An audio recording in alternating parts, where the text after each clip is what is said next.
ॐ श्रीगुरवे नमः। ॐ शान्तिः शान्तिः शान्तिः। प्रणाम भगवान। मणिरत्न माला, आलू वाले बाबा जी का ग्रंथ, जिसमें शंका और समाधान के माध्यम से स्वामी जी समझा रहे हैं। अब इसमें विषय वासना की निवृत्ति होना और उसमें देह अध्यास एक मुख्य कारण होना, इसके लिए एक दृष्टांत सुनाया था। अब एक और दृष्टांत ले रहे हैं। एक शहर में स्त्री पुरुष रहते थे। ऊपर का एक मकान इन लोगों ने किराए पर ले रखा था। पुरुष का नाम सूरज चंद्र था। वह एक व्यापारी के यहाँ नौकरी करता था। उसकी स्त्री के कोई संतान न होती थी। वह चाल चलन में अच्छी न थी। जब उसका पुरुष नौकरी पर जाता तब एक पुरुष उसके मकान पर आया करता। उन दोनों में याराना हो गया था। वह मनुष्य एक श्रीमान का पुत्र था। स्त्री को कपड़ा, गहना और दाम भी देता था। इस स्त्री का पुरुष मिजाज का सख्त था। स्त्री उससे डरती थी, परंतु स्त्री चरित्र से बाज भी नहीं आती थी। एक दिन उसका यार नकरानंद उसके मकान पर आया था। दोनों ही अनेक प्रकार के आनंद में लगे थे। इतने में ही किसी के आने का खटका हुआ। सूरज चंद कभी इस समय घर पर आता न था। आज एक व्यापारी के पास कुछ काम के निमित्त उसका आना हुआ था। वहाँ से लौटते समय उसके पेट में कुछ खलबली मची।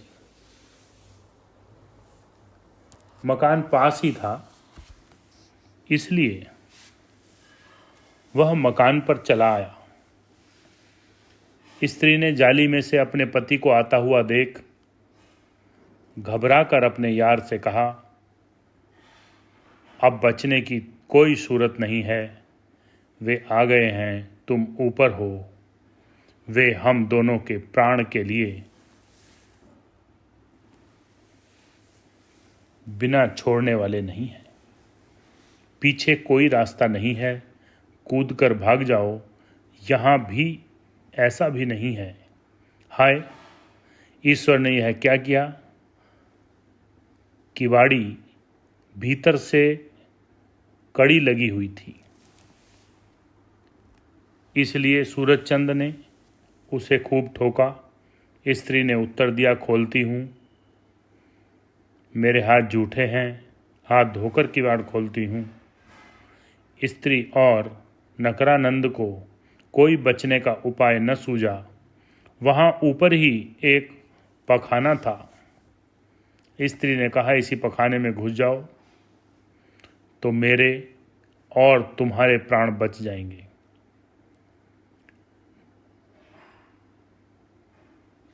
नकरानंद जल्दी से नरक स्थान रूप पखाने में घुस गया। स्त्री ने हाथों में पानी लाकर नीचे जाकर किवाड़ खोले। सूरजचंद ऊपर आया। उसे टट्टी की हजात लगी थी। उसने टट्टी जाने को जल का लोटा मांगा। स्त्री घबराई, परंतु करे तो क्या करे। वहाँ कोई दूसरा पाखाना पास था नहीं कि उसे कुछ निमित्त लगाकर दूसरे पखाने में भेजे। टट्टी जाने को जल का लोटा मांगने से नकरानंद घबराया। और जी में विचारने लगा, क्या करूं। भीतर से किवाड़ देहलूं, हाय यह खबीश कब मानने वाला है। किवाड़ तोड़ डालेगा और मेरी जान लेगा। यहाँ से कहीं भाग नहीं सकता हूँ। प्राण कोई बचाने की सूरत नहीं दिखती। कड़ी लगाना तो ठीक नहीं है। पखाने के भीतर उतर जाने से शायद बच जाऊं। यह विचार कर मल जाने के मार्ग में बेचारा उतरने लगा। छिद्र छोटा था, शरीर छिलने लगा। कई स्थानों पर रक्त निकल गया और सब शरीर मलमूत्र से भर गया। हाय करता हुआ बेचारा नीचे उतर गया और वहाँ एक ईंट के सहारे खड़ा हो गया। सूरजचंद पाखाना खोलकर जल्दी से बैठ गया। टट्टी फिरने लगा। मलमूत्र भीतर घुसे हुए नगरानंद के ऊपर ही पड़ता था। दुर्गंध युक्त मल से वह मूर्छित के समान हो गया, परंतु करे क्या। न तो भाग सकता था और न पुकार सकता था। सूरजचंद हाथ पैर धोकर बैठ गया, परंतु उसे दोबारा हजात हुई। वह फिर गया। शाम तक 4-5 बार टट्टी गया। सब मल नकरानंद के सर पर शरीर पर पड़ता था।